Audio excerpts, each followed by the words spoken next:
Welcome back to the channel, everybody. I am Brian Lee Durfee, author of The Forgetting Moon and The Blackest Heart, both books published by Simon & Schuster's Saga Press. Today, I'm going to be reviewing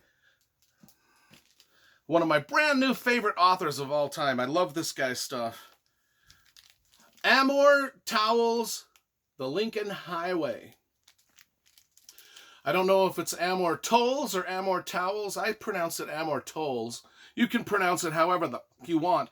I'm just saying this guy is one of my new favorite literary writers I'm going to be buying. He's a must. He's already on my automatic buy list. Maybe you saw my review of Rules of Civility that I posted about a year ago. If you haven't, this is the way you find the review of this book on my channel, folks. So this is pay close attention. Type in my name, Brian Lee Durfee. Actually, just type in my last name, Durfee. And then type in Rules of Civility into your search bar on your YouTube, at the top of your YouTube page. And I swear to everything that's holy that the review will come up on your YouTube channel. I swear to God that it will. I mean, everyone wants a link. Everyone wants me to provide a link. Provide a link. Well, I can't provide a link to every damn thing I talk about on the channel. Otherwise, the channel would be nothing but links. But I swear to you, you can take it upon yourself to search it yourself. Durfee, Rules of Civility, and the review will magically appear, I swear. It's a great, great, great book. Amor Towles is known, though, more for his breakout huge hit, A Gentleman in Moscow, which I have not reviewed yet. So if you type in my name and A Gentleman in Moscow, there's not going to be a review magically show up. There won't. I haven't reviewed it yet, but in the future, within the next year, I hope to get a review up. A year from now, type this in with mine, and it will appear. I swear I will. Just not now. I hope I haven't confused you. For those of you that are unfamiliar with the internet, all of that might have been confusing. Let's talk about this book. This is what we came to review. The Lincoln Highway. We always talk about the covers first because you know I love graphic design and cover illustration. Book number 1 has a dope cover. Book number 2 has a dope cover. This cover's pretty cool too. It's got the train and the car.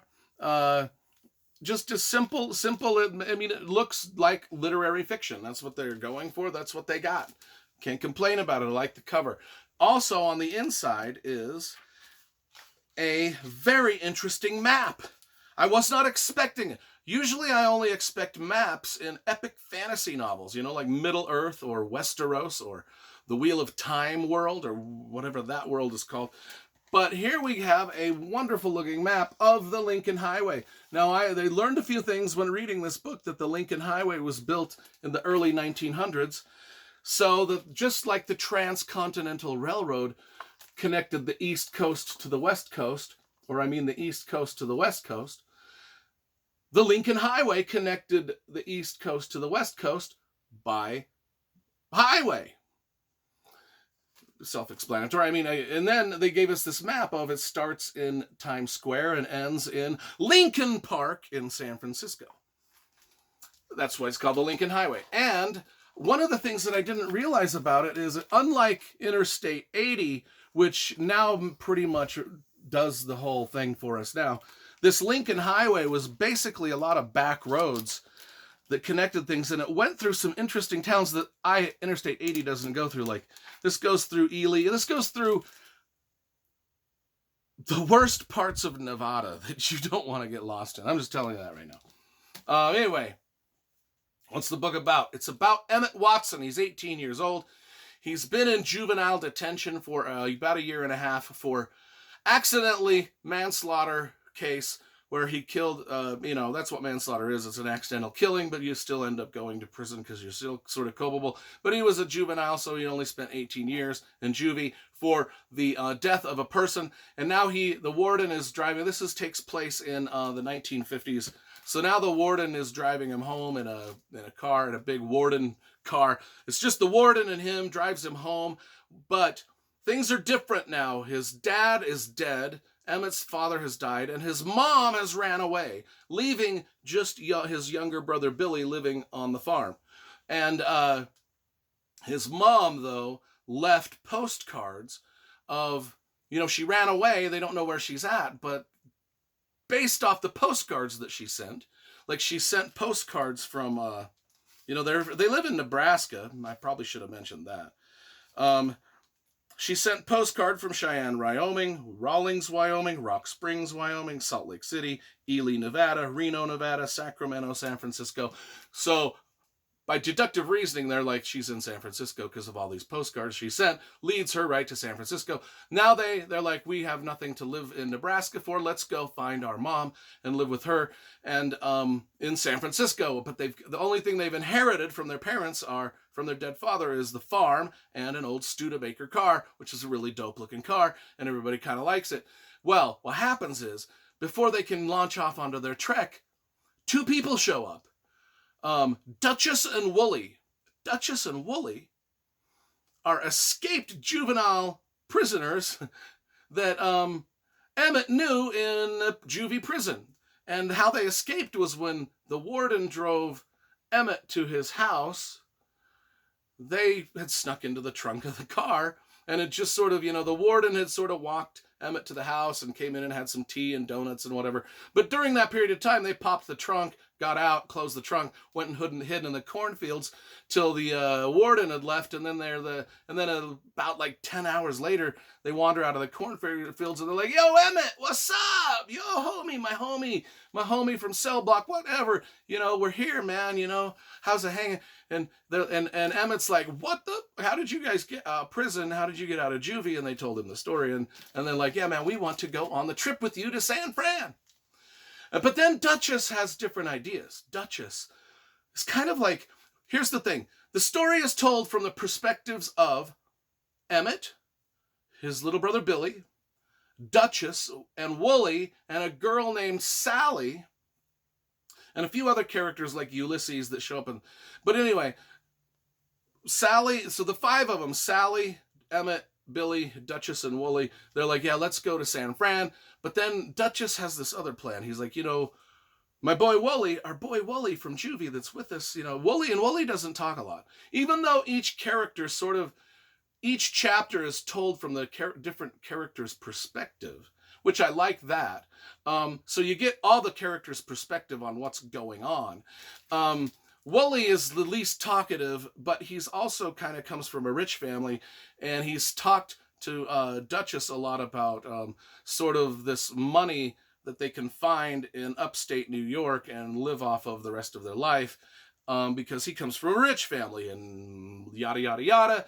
What happens is they end up going towards San Francisco in the Studebaker, but Duchess and Wooly really kind of would rather go to New York to get the money, and there's some arguing back and forth. Anyway, long story short, Sally, Billy, Emmett somehow get separated from the car, and the Studebaker and Duchess and Wooly steal the car, and they head to New York. That's the basis of the plot.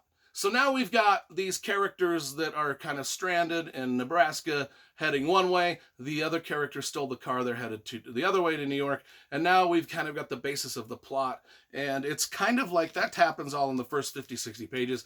The rest of the novel is just an adventure of all of these characters heading east, because Duchess and Wooly are headed east to get the money. And Billy and Emmett, the brothers, they're like, "These motherfuckers took our car, and we got to go get it." Now, one of the issues I do have with the novel, it's a great novel, by the way. One of the issues I did have was Billy and Emmett don't seem all that perturbed that the car got stolen. They're just kind of like, "Well, I guess we got to hop a train to New York and go find our car so we can continue on to San Francisco."